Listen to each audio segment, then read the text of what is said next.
How's everyone doing? I'm Jason Sohiel Asgari. You can follow me at on Twitter at the Muzz and THEMUZ. I talk about nerd stuff and ask random trivia questions. And this is Kevin Eastman. If you want to say hi. Hey everybody, thank you. Thanks again for coming. All right. To start off this panel, I am going to show you 2 clips from the new TV series, and the first one's actually the opening theme song.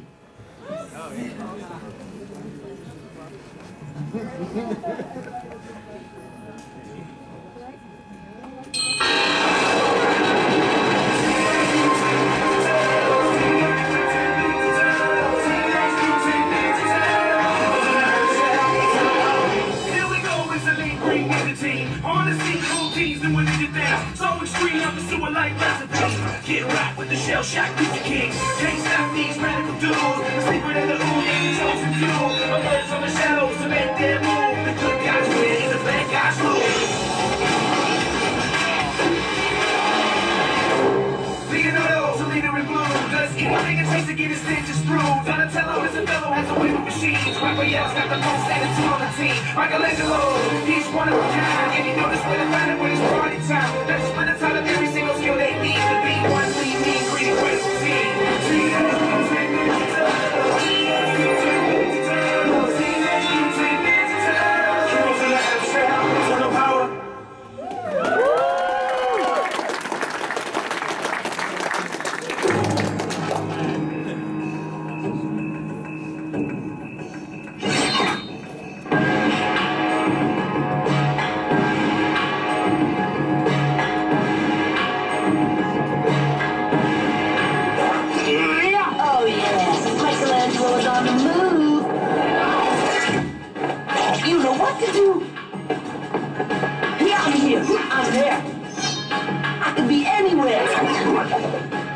How do you stop what you can't even see?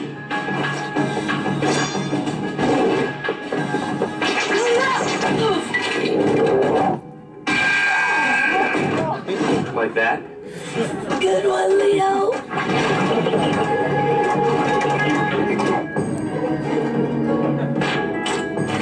All right, Tony. Put down the staff and no one gets hurt.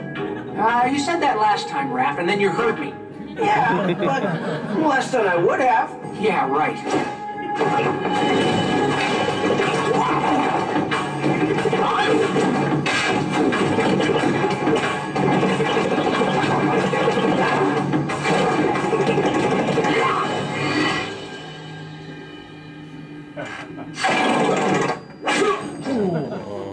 Should have dropped the staff? Should have dropped the staff. Okay, out.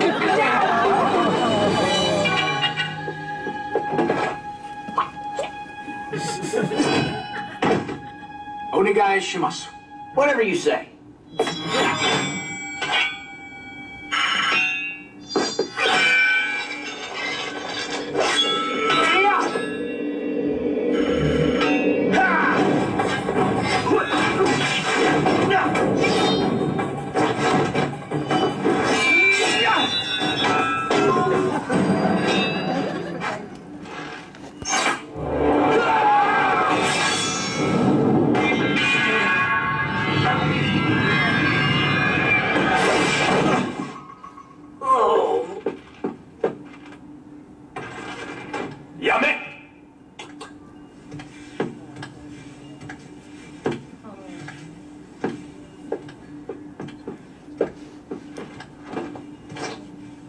You all did very well. But I did better. This is about self-improvement, Raphael. It is not about winning and losing. I know, Sensei. But I won and they lost. But what's really important is that we all did our best. Good job, everyone!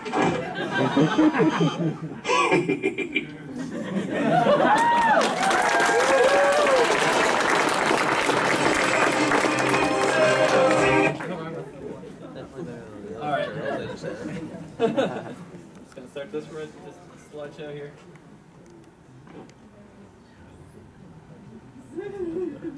He's really good at computers. It's my profession, actually. Better than I am. Okay. Okay. Is this working? Yes. Yes, it's working now. All right, Kevin, I want to say it's a pleasure having you sitting right next to me right now. I have a bucket list of people I've always wanted to meet, and you're half of it. The other half is Peter Layard. Awesome. Peter's an awesome guy. So, but first, thank you. That's very kind. Thank you very much. Thank you. First, I want to say thank you for coming. If you guys saw the original pamphlet, it says fan retrospective. That was written 3 weeks when the things was printed out. Kevin Eastman was a last minute addition, and that's why it's more a fan description on there. So whatever description is, it's completely false. We're gonna do karaoke for the next 45 minutes. Exactly. So how does it feel coming back? Did you think that when you sold back in 2001 that you were going to come back and do Ninja Turtles again?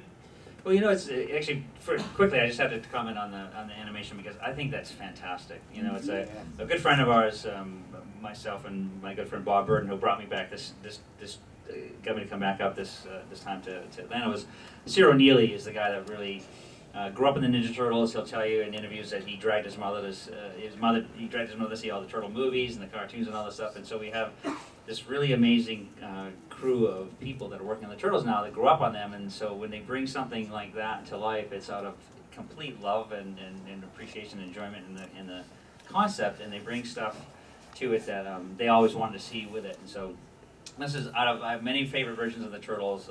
All the incantations were great from the cartoons and the movies, but this is fantastic. It's a great mix of CG animation and humor, and you see that kind of pacing and attitude. It's just fun. It's fun. I would go over to the animation studio and they would call me Obi-Wan. I'd just go around and be snickering at everything. I'm laughing at animatics that these guys are doing this before they even do finished animation. But so it's been a blast watching this evolve. And when the show comes out, I think you're going to be really surprised and really enjoy what they've done. By the way, the show is premiering Saturday, September 29th on Nickelodeon, 11 a.m. for our premiere. Yeah, I'd love to take all kinds of credit. Like Ciro calls, like he says, he calls me Obi-Wan because I did nothing specifically on the show, but you walk around the animation studio and he's got all the original Mirage Studio covers and all the black and white comics and all that stuff. So the stuff that he's putting into the show, it'll be stuff that you'll recognize from some of the original animation series, like the Krang and some of the other stuff, which just kills me. It's so funny.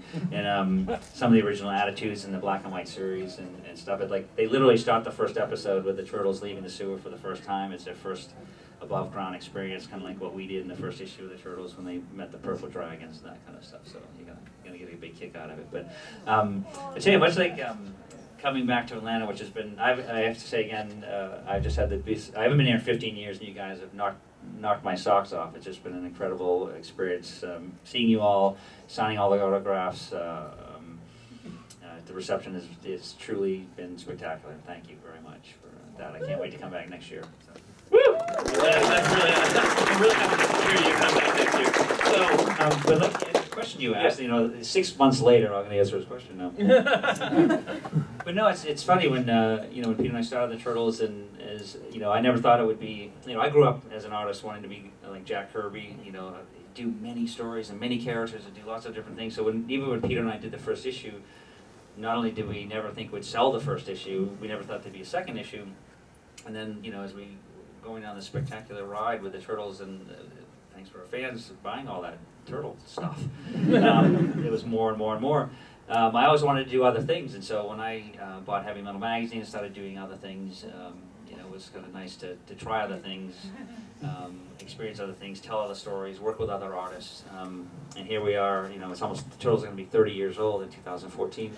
And here I am now back after I've sold my original interest to Peter Laird, and then Peter Laird sold to Viacom, and now I'm back, literally work for hire, working on the movie, working on the cartoon show, not really, but sort of. I'm going to take credit for it because it's so cool. And then working on the IDW comic series, and the IDW comic series has been spectacular to come back to because it's reminded me, one, how much I love the Turtles, how much I miss drawing them, and how much I love comic books, which is why I got into this business in the first place, is to draw comic books. And now I'm about to, when I leave here, which is why I'm leaving tonight, I've got September 10th deadline to finish the first Turtle graphic novel I've done in 25 years. Wow.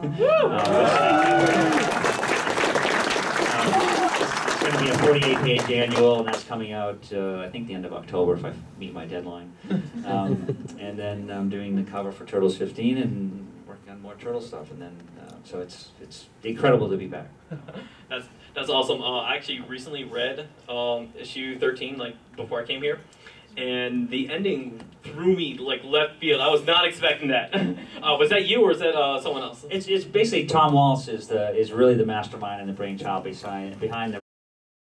Tom is, besides I think a really fantastic writer. He's like Ciro Neely in the sense that he grew up reading the comic books and watching the cartoons and the movies and all that stuff, and so. What Tom did, as he say again, it's like I'd like to take more credit for Tom's work than I can, but he looked at all the different versions of the Turtles, picked his favorite bits, and then said I'm going to create a new history or new foundation under the IDW comic line that we can build stories from. But I'm going to by picking my favorite black and white Turtle story-isms, the animated Turtle-isms, right up through the latest Fox Kids version, and restring it together with a couple different nuances that he and I came up with, and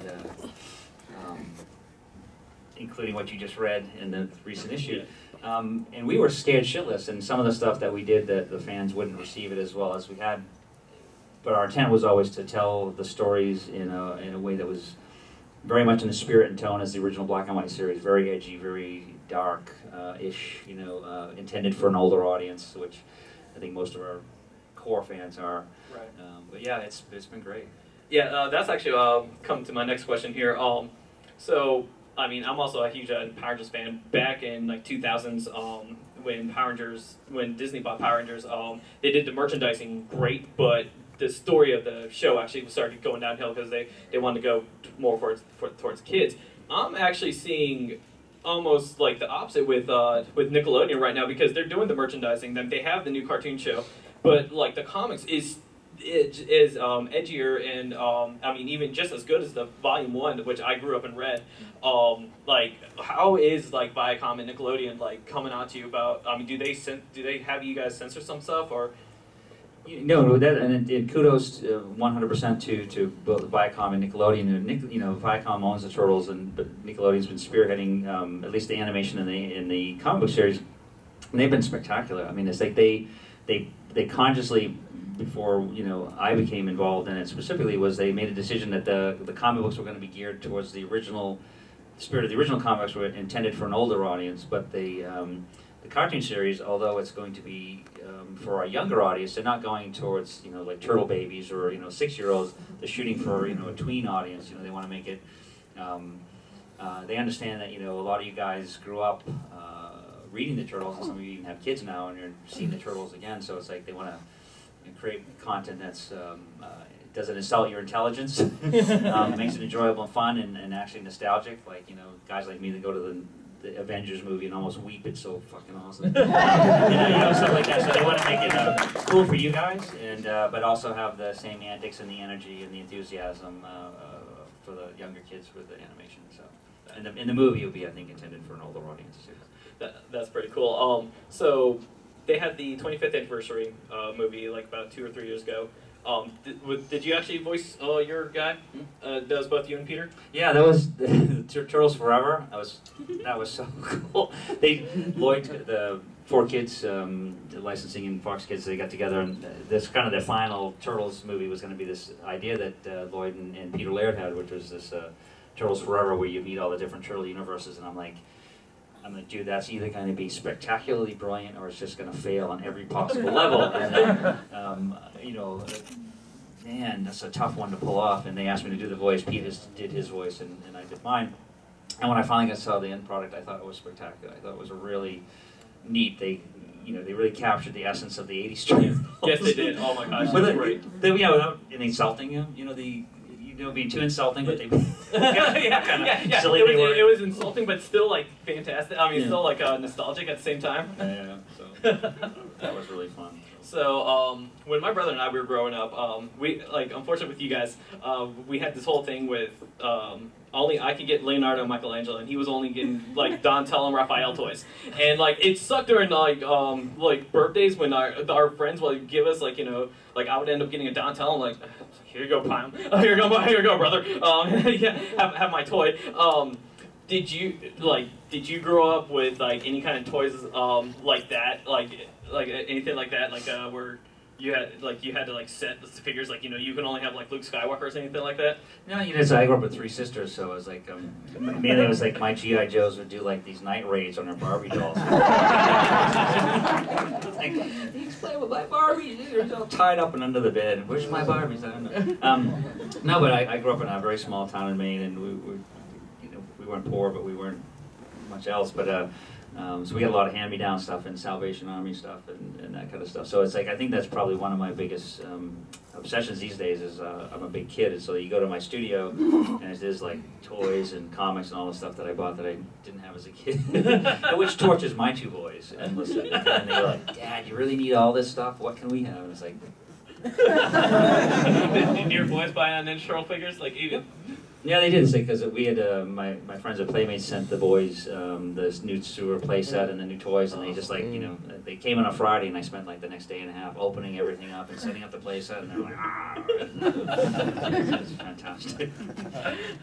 But no, it's funny. It's what's interesting is as an aside is that my oldest son Peter's 11 and Shane just turned 6, and Peter was there wasn't a lot of turtle stuff going on when Peter was around that turtle age, and he was into Star Wars and other things, and Shane, when he's 3.5, almost 4, goes into his brother's room and they play really well, and he sees Peter's turtle toys for the first time, and he's just like, WTF, it's like, what? And goes back into, Peter gives him some of his turtle toys and gives him the turtle movies, and that was it. I got to see firsthand close-up experience of someone getting totally their mind blown by the turtles, and I've never seen that before. I've had so many awesome fans go like, "Oh I grew up and I was like Michelangelo for Halloween 3 years in a row." So Shane was Raphael 3 years in a row for Halloween, and he would come to the studio and be, "Dad, the turtles do this and that." And Peter would be like, "Dad draws the turtles," and he's like, for a 3 or a 4-year-old, they have no concept of what that means. All they know is that the turtles are cool, and that to me was the coolest thing ever because I had never seen that up close. Yeah, that's pretty cool. So corrupted another one. so speaking of toys, like I know it was Playmate's decision to have like the multicolor headbands. How did you guys? Who decided which turtle gets which headband? It was the cool part about the Ninja Turtles is that I always love to say Peter and I stand on the shoulders of giants in that guys like Jack Kirby and things like that inspired us to draw. We then self-published at a time when we owned and created our own characters, so we had complete control and say over what was done with our characters and what was not done with our characters. So when it came time to make decisions like, do we want to do a toy line with Playmates or we want to do an animated show or a movie, we actually had final say. So we had say on what we wanted to allow to happen or not, and that was because we knew even then, like Jack Kirby around that time was in a big fight with Marvel to get some of the rights back for some of the stuff he created or co-created with Stan Lee. So we knew how lucky we were, and so when we would go into, and it was Peter Laird that came up with the different colored bandanas. It was at a toy meeting, and at Playmates Toys, and they're saying, well, how can you tell them apart? And we're like, duh, we can tell them. No, they all have red bandanas, and it's like, Peter and I know who they are because we write the stories, and we say we can tell them apart because of the weapons and their personalities. It's like all stuff that we can see in the comic that an outsider has no clue. And they said, well, we need to sell toys, so we need to figure out some way to make kids buy all 4 figures. Besides just the weapons, and Pete said, "Well, what if we did different colored bandanas?" And that was a hit, and we both agreed. So whether it's changes in the animation origin to the different colored bandanas, and I think Pete actually did most of the original selection, like Donatello sort of purple, Zen-like, Michelangelo's orange kind of comedy, Raphael's red for rage, and blue's kind of a regal color, leader type. So I think it's kind of evolved that way.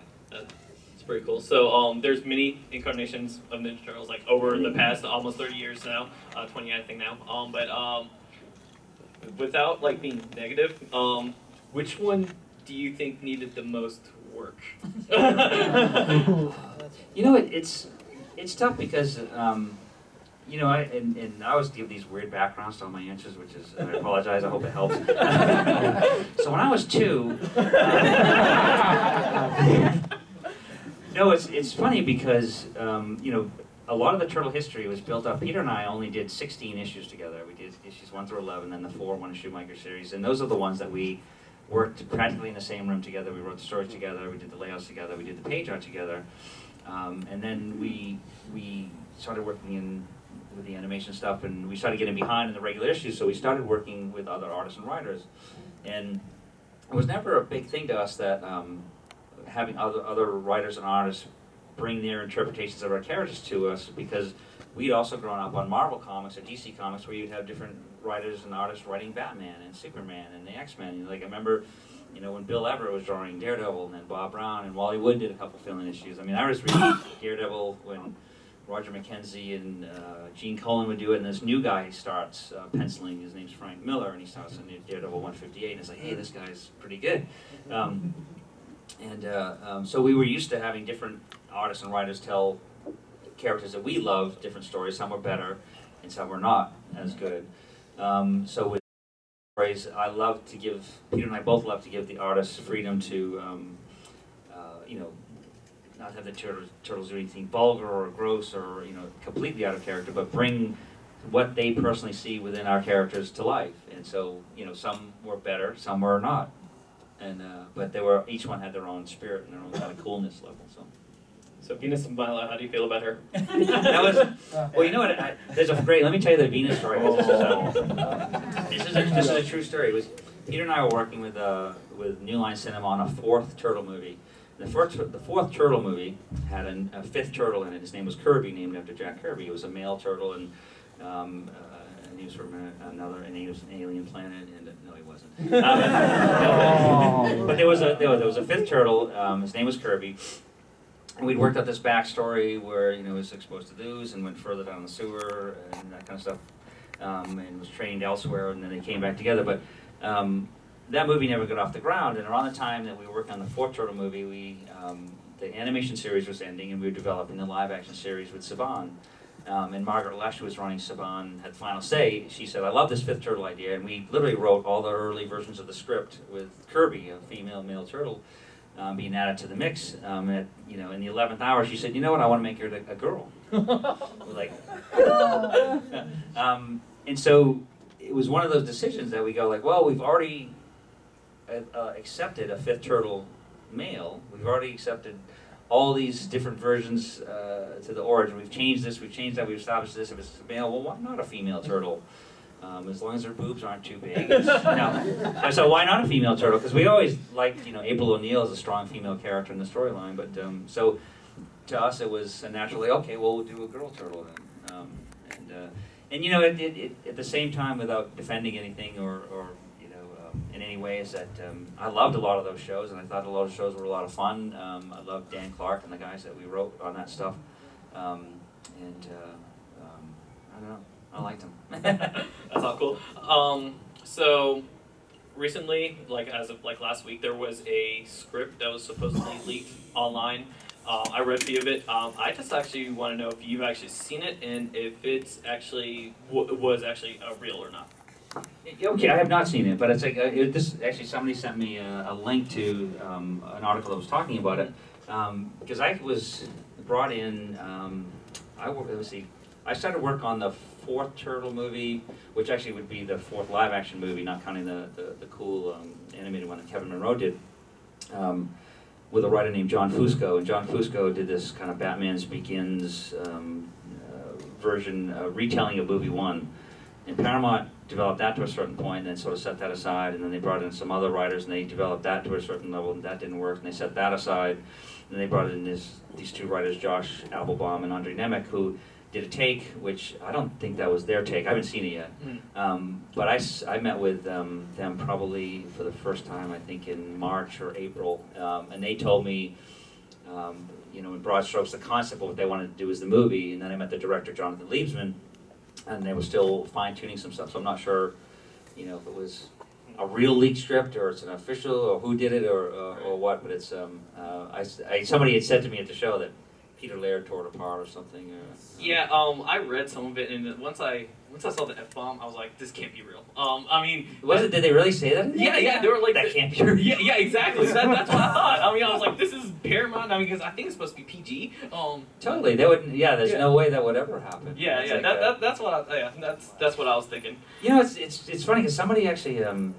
you know, one of the comic series I love was the Image series that they did that was never finished, and I know there's been different versions of that, finishing of that. There's been some other scripts, some spec scripts that people have done and sent us cold scripts, which, you know, we can't do anything with them, you know. Right. But I put it this way: from what I've read and what I've seen, I think the fourth live action movie is going to be awesome. It really is going to be incredible. It's a great story. It's well grounded in turtle history and turtle lore. Jonathan Leesman's talking about, you know, how we can do fight scenes better than movies like, you know, Fist of Legend and Raid Redemption and stuff like that. They want the action to be solid. The city, New York sewers, you know, all the bits and pieces that you want to see. And, you know, you have to remember that Paramount brought us the Avengers, and it is one of those things that, you know, they know the importance of staying true to the characters, and so I can't do any more spoilers or anything else. So. I appreciate everything you just said right there. So before I turn into fan questions, I just have like a 5-question quiz that I think you should know the answers to. Don't think too hard on them. Volume 1, how many issues? The original Mirage series? Yeah, original Mirage. How many issues was it? Oh man, it's a trick question, and I'll say this: how many was the first? How many of the first series that Mirage published before? Wait a sec. 63? 62. 62? 62, you're really close. The toy company that made your Ninja Turtle toys. Playmates. Yeah. The common name that you guys put, who actually was the kid who dropped the turtles in the sewer. Chet. Who were the 2 police officers modeled after in the 2003 Ninja Turtles cartoon? I think, didn't they do that after Peter and I? Yes. Yes. Because they did that a couple times. It's like they had me looking even more Tony Orlando like that. He's got longer hair and mustache. And the final one, where was the Shredder's hideout located in the first Ninja Turtle movie? There was and I still feel bad for Sam Rockwell, who had to give that line. I think that was one of Steve Barron cast Sam Rockwell, who's an awesome and brilliant actor in the first Turtle movie. I think that was one of his first spoken lines, and it was like the East Warehouse on Laird Island or something. Yes. Like, really, dude? But he did it with grace, and still went on to do great films. Well, you got 4 out of 5 right. I wasn't even expecting that. All right, so anyone has questions? I'm sorry. I'm sorry. I do have one question right here. I completely forgot about. Thank you. It came from a person. His question is: I have an idea I would like to give to you. Teenage Mutant Ninja Turtles meet the Ghostbusters. Oh, that's a great idea. Oh, it is. No, we should because it's funny because Tom Waltz is writing. I think he's the head writer on the Ghostbuster series at IDW, as well. That's weird. That's a great idea. That's really awesome. That makes sense. Yeah, maybe even the Transformers and G.I. Joe. I mean, they're there too. Yeah, that's true. That's true. Yeah, they are all connected with Infestation that they did recently. Yes, that's true. That's true. That's a bizarre series, by the way. I love it. I think it's just really cool. Anyone else have questions? Don't be shy, guys. Oh, yes. Who's your favorite turtle? We're judging. Think about it. Yeah, no, it's easy. Raphael, right away. But I have to, you guys know who the first turtle was? Did your son dress up as Raphael because he wanted to, or because you wanted to? No, that was what was freaky. Is that because when my wife took him to the costume store and he picked it up, he picked Raphael as the thing, and I was like, dude. But Michelangelo was the first turtle ever drawn. Did you know that? Yeah, that was the first sketch. This is Michelangelo with the nunchucks. Yeah. Yes, you. How did you come up with, I guess, the concept behind April and Eel? April was, it's funny. We did the first issue and it actually sold. I don't know what's wrong with you people. It sold out. And so when we started having distributors and comic stores calling us and saying, you going to do a second one? And Pete and I were like, we should do a second one. And so we started coming up with ideas, and Pete came up with a Baxter Stockman character and the Mausers, and because Pete draws and still draws the most incredible robot things. And he came up with this idea for Mausers and Splinter being in the sewers and the rats and all this stuff. And we said, well, let's have we need a female character, so let's have him have a female lab assistant. And April was originally named after my original high school sweetheart, April Fisher. So I just always liked the name April. And O'Neill, I think it had a nice ring to it. Yes, you all the way in the back. Did you play any video games, and if so, which was your favorite? You know what, what was the first Turtle video game? It was so hard. Oh, the one for the Nintendo Entertainment Systems by Ultra. You know, it's like, I'm not a complete idiot, but those things are hard, man. Close to a complete idiot. No, but I love the four-person fighter stand-up arcade game they did. It was like that to me, because I used to go to, when I grew up, we had pinball games and Space Invaders and those kinds. I mean, I still remember like the game with the guy on the seesaw. That was our video game history. But no, the Turtle video games were pretty awesome. I actually spent like 1 month's allowance on that Turtles video game. Actually, when going back to the first game, I actually wrote to Nintendo, I think Nintendo of America, to ask them how to beat the game, and they actually gave me this 3-page thing on every single spot on the last level. Where Did they really? Yes, they did. Oh my god, I've only beat the game once, and then that was it. I couldn't do it. Then that was 8-year-old Jason. Yep, that's great. Because that's one comment I get consistently is like, man, that first game was. You drove people crazy. Yes, you in the purple. What comics are you reading right now? Man, it's hard not to. Mark Waid's new Daredevil series has been really. Man, you'd ask me and I just go completely blank. But it's weird. It's like when I go to the comic store every week, and I go through the stuff, and I buy stuff that is I think is either the art's interesting. I'm stalling, so I'm trying to think of something else I'm reading. But I end up buying I bought the IDW did this Mazzucchelli, Frank Miller Daredevil, and reprinting the art from the original, the oversized from the Daredevil series I did. And that was fantastic. I think I drooled over every page. And the new Gru. Large size collection is fantastic. I got nothing. Oh, that kid that's sitting up right there. Who's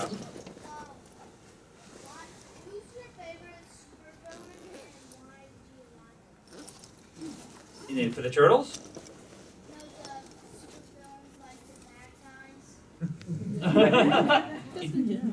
The one I liked the most out of the Turtles was Krang. I just thought he was just so goofy. But he was just like this angry blob that was the guy that did the voice Saki. Brad Fraley. He's like, rip your lungs out. But he made I love the Playmates toy where they had the little Krang he put in there, and he's the little android body, and it just looked wrong. Yes, you in the black in the back.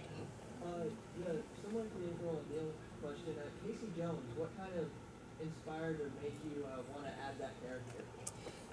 Casey was early on. I was around that time in comic books, because the big theme in comic books at the time was these 4-issue miniseries that they were doing, and I was joking to Pete. I said we should do a 1-issue instead of a miniseries. We'd do a 1-issue micro series. It would be just one issue focusing on an individual turtle. That would tell a particular tale that would help you learn more about the turtle's personality and character and whatnot. And Raphael was my favorite turtle. I said, well, let's do Raphael first. And I said, well, how could we give Raphael a good mirror to sort of reflect back of all of his raging and all of his crazy stuff. And so a big theme in comics at that time too was also every superhero seemed to have this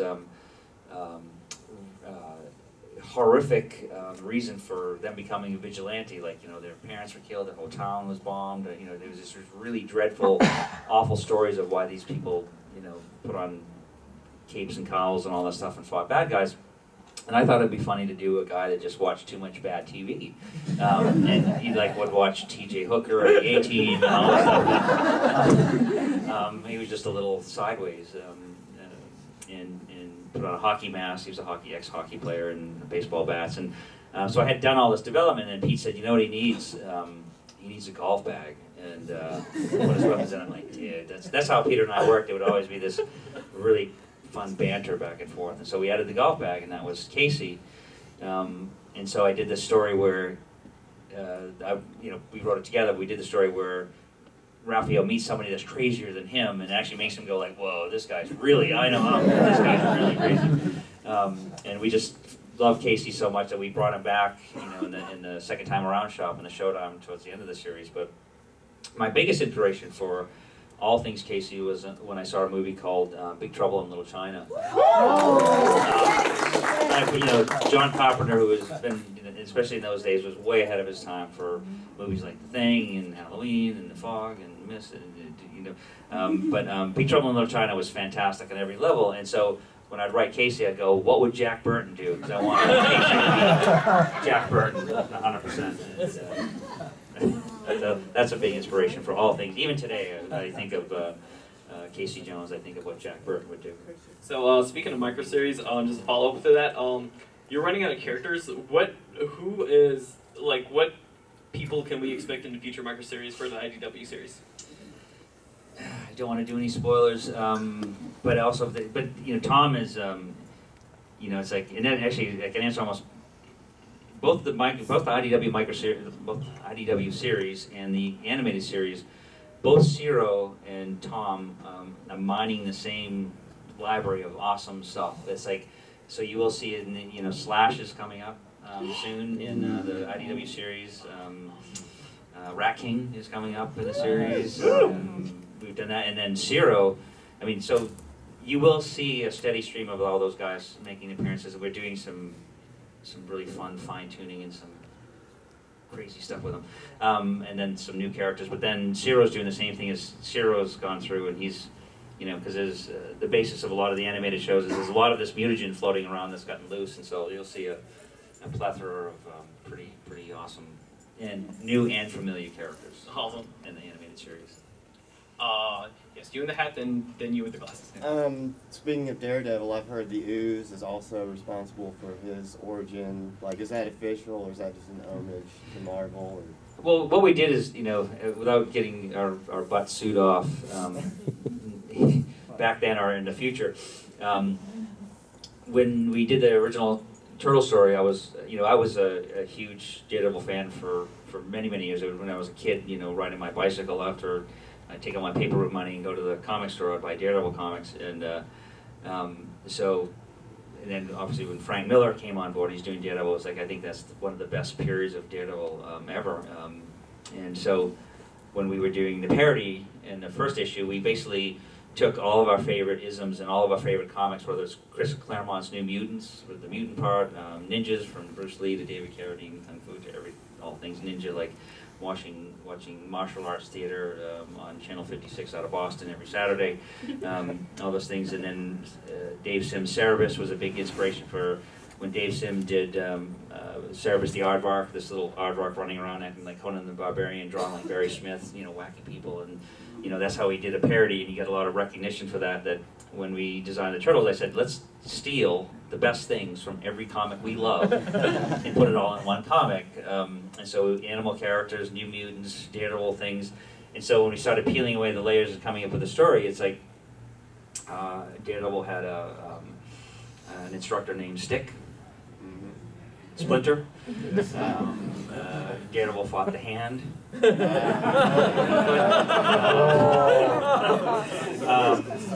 The coolest part of the Turtles' origin is that when you see young Matt Murdock get hit near the eyes in that radioactive canister, they never said in the Daredevil comics what happened to the canister. So we had that continue bouncing down the street and hit poor little Chet, who was holding the bowl of turtles conveniently close to a sewer opening. Smash, and that's where they went. That's where the ooze came from. And then we did this, when we did the Turtles 4, 5, 6, and 7, where we told the origin of the ooze, which is all the that's where Krang came from. The Ultrams, the outer space, the aliens, and they made the ooze, and they were transporting the ooze. Well, yes. I know you already mentioned that you really enjoyed Krang as a villain, but what was really your favorite, like, second or third string character? And on the same side of that, were there any characters that might have came through with Playmates or the classic series that you kind of were just shook your head, or just like, what the hell? Yes, it was. Dark, you know, there was, especially early on when Playmates was really starting, like the Ace Duck and some other ones that were just like a little bizarre. But we sort of were like, you know, kind of feeling around for other animal characters that could work and not work. But in the original Mirage series, like Rat King, Jim Lawson and Pete Laird came up with Rat King, and that's one of my favorite characters. Ryan Brown and I think that was Pete too, for Leatherhead, which I thought was a fantastic character. He's gonna. I've seen the designs for him for the animated series, and Zero will kill me, but I think that's a spoiler. But he looks awesome in the series. The Shredder actually is funny because I don't know if you guys know the Shredder origin, and this is true. Is like when Peter and I were, you know, we were sharing. Peter's wife and myself were sharing a house in Dover, New Hampshire. Our studio, which was named Mirage Studios because it was a mirage. It was our living room. We had an overstuffed chair on one side of the room. Pete had an overstuffed chair on the other side of the room, and this was our studio. And Janine would cook dinner, and then Peter and I would do the dishes. So Pete would wash and I would dry. And so I'm drying this cheese grater. You know those triangular cheese grater things, and it's got a little handle on the top. And I was drying, and I reached my hand through. And I'm holding the thing, and I'm going like, to Peter, this is Peter. I'm like, dude, you imagine like a bad guy with this? You'd like break, you'd like shred your skin off. You know what I mean? So we call him the grater or something like that. And he goes, how about the shredder? And I'm like, yeah, that's shredder. So the shredder's over. One of my favorite bad guys actually came from us washing dishes and frying up a cheese grater. So don't throw away those silly ideas. You never know where they'll lead to. So yes, you. As I know, back in the heyday, there was pretty much Ninja Turtle everything. Oh my God. What were some failed products that never made it to market? Any funny ones that you could share that we never got to experience? Well, it's funny you would put it that way, because especially the experience part, because we actually had a proposal for Ninja Turtle condoms. Sorry for a younger audience, kids that are here. Parents will have some explaining to do, but no.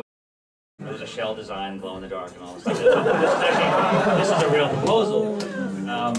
Another funny one was actually they had turtle yarmulkes. This company came. They said that they didn't. The kids weren't wearing the yarmulkes because they weren't cool enough, so they were going to do Batman symbols, and it was shot down, I think, by the company and the entire Jewish community. But there were funny ideas like that came through that we were like, what? That was crazy. But you know, actually, it's a funny story. Really quickly, is one of the first movie proposals that we got was from Roger Corman's New World Pictures, and they wanted to do this movie. It was Sam Kinison, Bobcat Goldthwait, Billy Crystal, and wait a sec, Gallagher. They were all going to wear green makeup and masks, and then turtle shells, and they were going to fight these evil rogue of roller skating nuns. They were taking, you know, but all these crimes. I have the full proposal. This was a real movie proposal they wanted to do. They pitched to us to do. We said no. We may use that for the Michael Bay one, but no, I'm kidding. Michael Bay one's gonna be awesome. Seriously, you in the gray shirt. I'm a writer, and I'm collaborating with one of my friends, and we sometimes have some conflicts. How did you guys resolve your conflicts? You know, it's tough because it's you know, much like, you know, I always say when I write, you know, I always have this problem with this theory I call kill your darlings, which is sometimes you get an idea, say you get 6 ideas and you try to fit 6 ideas into a story, and you can only get 5, and the 6th one is you're forcing stuff that's not working, you're working around it and stuff. Finally, you have to just get that idea out of there to make the other 5 work as well as they could. And Peter and I, that, you know, we have 2 creators working the same idea. It was a process, and it was a process that we had to evolve to, because I'd be like, Peter's a very verbal, likes to explain things a lot, and likes to do things very almost too simplified. And I like to leave things a bit more ambiguous and let the reader work a little bit harder. And I was always, to me, was more important was the structure of the layouts and the page movement and the dynamic angles and that kind of stuff. But it was like a process of mutual respect and a careful series of discussions that, and there would be, I mean, here's a great example is like, on the very first issue of the Turtles, we were doing the Turtles, it was being drawn on this paper, it's called duo shade paper, and it was give this special kind of tinting. You'd pencil it, you'd ink it, and then you do this duo shade effect. And it was very expensive.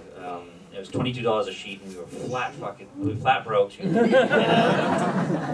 So we were able to get 3 sheets per page, and we had enough to just do 40 pages.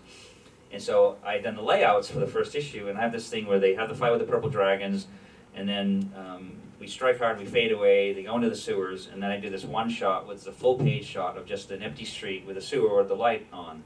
And Pete was like, "That's such a waste of a page." And I said, no, you need that pause to breathe, let that breathe for a minute before you go to the next page where they return to the sewers.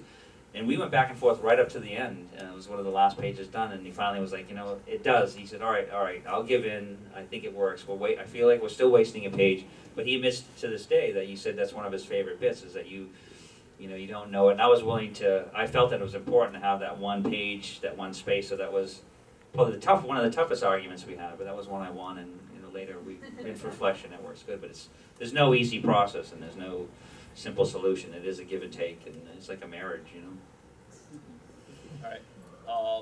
You with the goatee, then you with the glasses. What's your preferred origin of Hamato Yoshi, and what is the new series going to follow, do you think? It's changed so much I don't really remember any of them. No, it's a really good question, because it is, I like the original version, and we kept kind of close to that in the first Turtle movie, which I thought stayed true, and that was one of the things that they changed up from, because they wanted to do more of the reincarnation. It was the changing from a human to a rat that we did in the cartoon show, because it was, when we had written the original series, which was written and intended for an older audience, which, Peter and I are writing for ourselves. With the animated series, we knew we were writing for a much younger audience, so we had to do away with some of the violence and some of the murder. You don't have many kids' cartoon shows start with a big murders backstory origin. But I think that, so I'd say the first Hamato Yoshi origin is the best, and what they did in the movie is the best. The one we're doing in the IDW series, to me, was just an awesome opportunity to to tap that same vein, but sort of change it up a little bit with the reincarnation aspect and stuff. It was sort of brings the past to the present, but sort of grounds stuff a little bit deeper, and makes you think of Ronin a little bit, which was kind of cool. The animated series is going to stick I think, closer to the actual kids animated version, which I think is just, even though a lot of it tonality will be a bit for an older audience, but I think it's still going to be a much softer origin. But I think what I've seen in the movie version is going to be intended for a more mature audience. Yes. Try to answer that without answering it directly, without giving away too much. But thanks for the question. Go ahead. Speaking of the movie, I went to a film school and we had an editor there as a guest, and he said his most interesting job was that Steve Barron had delivered this incredibly gritty, super violent movie, and then the animated series started to get popular, and the studio was like, we need to back off on this, and so he had to cut out all these violent, crazy, intense scenes to make it a little more palpable, I guess. And of course, after that, none of the campus had any other questions except, what was that movie like? Let me see it. That sounds incredible. So I was wondering if you saw that cut, or if that's even true, or if there was a story behind that. There's definitely a level of truth there for sure. It's Steve Barron did and it wasn't, it's unfortunate, the first time I went through the experience of working on a Ninja Turtle movie, the first thing I thought of after being on set for a bunch of time and going through the script writing and treatment and the development process was, thank God I draw comics for a living, because this is a nightmare. And and after being on set for a while, I said, you know, it was amazing to me that any movie comes out good ever. Seriously, because it is, you're dealing with, it's not only levels of creativity and technical issues and things like that, but you're dealing with massive egos and idiots you know, that probably shouldn't have a driver's license, let alone get an executive producer credit, and I'm not kidding at all. And so, like, when it came down to the final edit of the Turtle movie, it was basically, I mean, Steve Barron was fired before the final edit.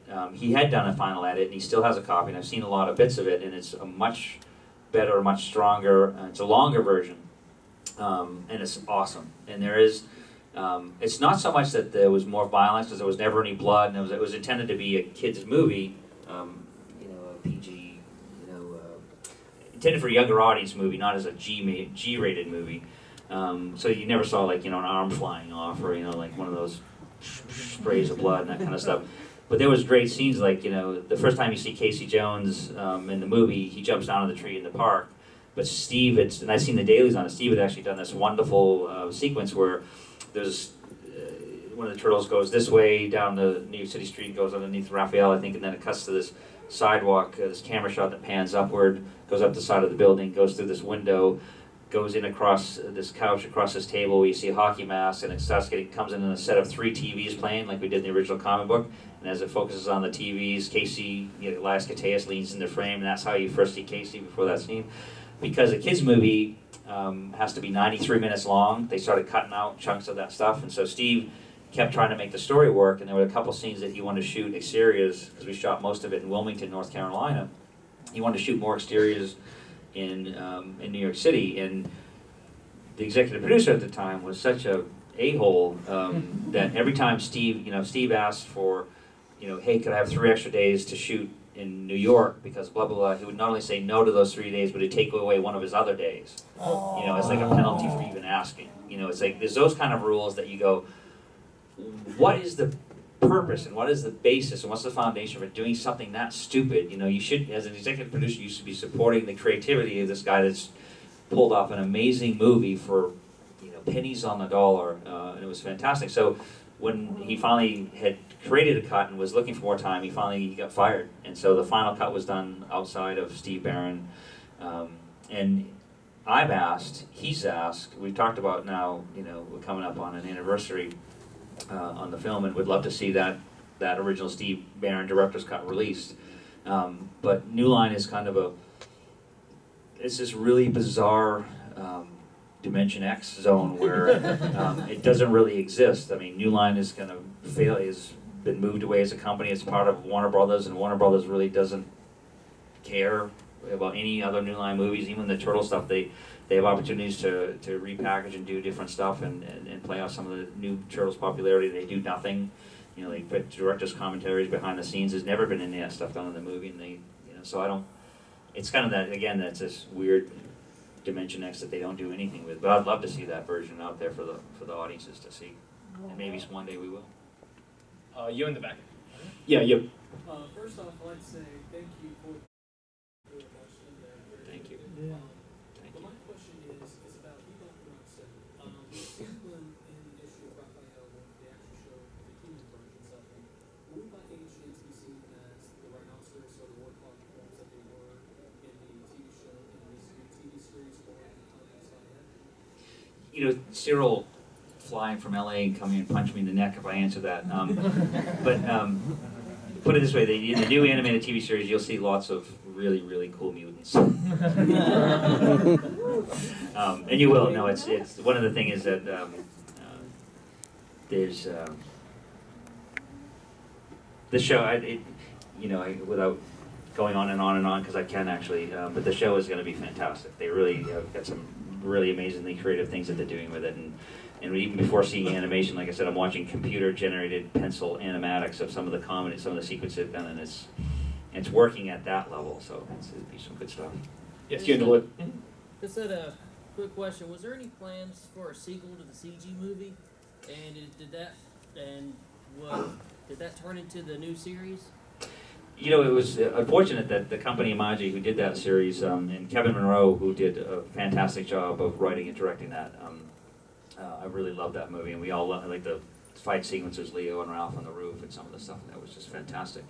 Imaji is a company, when out of business. So they had originally planned to do a sequel to it, and then it just, the whole thing literally imploded. The company went out of business, and the way politics work in the studio, and then the Turtles were sold to Viacom, so that unfortunately you won't see a sequel to that. So, but they, as a concept, Viacom or Paramount or Nickelodeon may use some of those ideas. So they do. It was a fun series. It was a fun movie. Go ahead. Having to work with black and white back then and dealing with these characters that look so much alike, how difficult was it for you guys to write? Because you obviously can't show the weapons every panel. Did you guys struggle to really get the characters to be their own and really stand out individually so the reader could know who they were looking at each panel and follow along? Yeah, it's a great question, and it was, making the Turtles identifiable as in a black and white comic. And you guys did fantastic. Well, yeah.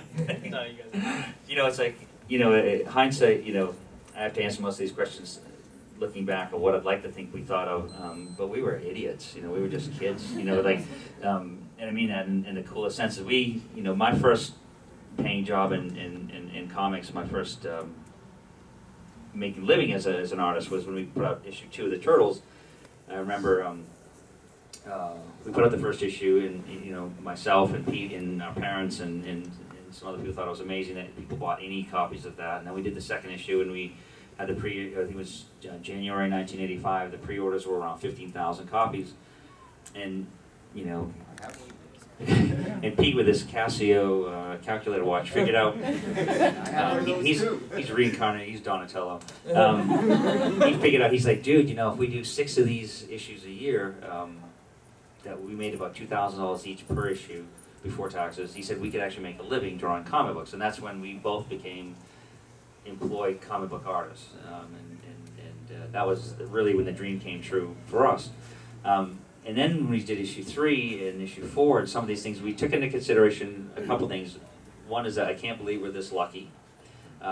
What can we do for stories that is different? I mean, all those, we had no bosses, nobody telling us, no editors, nobody telling us what to do or what not to do. So at the same time we were balancing, like making sure people could recognize the characters by either showing their weapons creatively or having, hey Don, hey Leo, or, that kind of stuff. But we do stuff like in issue 3, Peter and I sit in the studio and I said, what I've never seen in a comic book is a car chase. And he's like, well, that's because it's stupid. Nobody's ever going to car chase in a comic book. And so you see that 11-page sequence in issue 3 where the cops are chasing April and the Turtles in the van. I was like, I want to do a car chase. And so we were able to take all of our favorite bits of what we loved about comics and what we wanted to see in comics, or things that we would like to read, and put them in our own comics, which is, both Peter and I were huge Star Wars fans, so that's where the whole, the Ultron alien ooze came from. Is, by issue 5 they're in outer space. Issue 4 we sent them to outer space. We wanted to do, issue 5 is like, if you look carefully, you see all of the characters from the cantina in the background. And, Raphael's got one of the mercenary guns and stuff. It's like we just wanted to be George. So we got to put all the stuff we wanted to in these stories, and then paid to figure out what the hell we were doing because we didn't really know. We were just having fun. So thanks. Okay. There's only time for 2 more questions. Go with you first. This is a very quick one. Is there any backstory to Plum, the cat? Have you seen it again? There is. My high school buddy Steve Levine and I, who became a letterer and colorist, and he's an awesome artist, who employee of Mirage for many, many years. He was the first official employee of Mirage. We shared this apartment in Northampton when we were hanging out, and one day this cat showed up, like literally showed up at a door meowing, and we were like, cat. And it's like it wouldn't leave, so we let it in, and it adopted us. You know what I mean? And so like, for the next couple of years, we had this cat. We were stuck with it, but we loved it. You know what I mean? And I remember one day this kid comes by, and the cat's out on the porch with us. We're cooking. In the wintertime in February, we'd be with Hawaiian shirts, cooking on the barbecue out on the deck, and all the neighbors would be going like, "Oh my God, I hope they move soon." And the cat's out there. This kid comes riding by, and he goes, "Hey, that's our cat." we're like, You want it back? And he's like, well, no. I said, what was his name? And he said, Priscilla. And I said, that's a stupid name. So we had originally named it Tigger, but we always wanted a cat in the Turtles, and we named it Clunk. All right, last question. Yeah, I'll go with you. You've got to ask me. Yeah. You've got to ask All right, me. all right, good. Okay. Just only because I didn't see it. Yes, Roseanne. Roseanne, please. Sorry, I've been drinking all afternoon. I'm like, this is vodka. Did you Yes. ever, No, it's not. for a second back then, think about, there were these tiny little companies like Comico and First Comics. Mhm. Did you ever for a second think of going to them and having them foot the bill? Nope. No, it's funny, we'd actually, I had submitted, and actually I've got a, remember when Comico used to do Primer? It was their anthology series. I had submitted samples to try to get in that. And Matt Wagner was the editor of Primer, and he sent me a nice note back with a little doodle. He said, because Pete and I would send samples in, but we, from very early on, being inspired by guys like Dave Sim, who'd published like Bob. No, Bob was one of the original. He was, Bob was a hero to me. It's like the Flaming Carrot. I mean, come on. And he was started the same time we did. Wendy and Richard Pini. But this goes back to, I was when I bought Heavy Metal Magazine when I was a kid. The first issue of the newsstand that exposed me to guys like Von Bodie, and Von Bodie led me and Corbin led me to underground publishers like Last Gas and Kitchen Sink and Rip Off Press and all those. All my early submissions were like to companies like those. But a lot of those guys were self-publishers, and they always said like, I don't want to work for Marvel or DC or draw stuff that, I want to do my own stuff and self-publish. And when Dave Sim had success with Cerebus, it was always self-publishing. With the Turtles, we said, we don't want to get another rejection letter from Marvel or DC anyway, so we'll just publish it ourselves. But we never thought of taking it anywhere else. Good question. All right. Thank you, Kevin, so much for coming here. Thank you. I'm going to go. Thank you all so much for coming here and listening to us. For the first time. Thank you, and I'll see you next year. Yes. Thank you, guys. Appreciate it. Nice job, Frankie.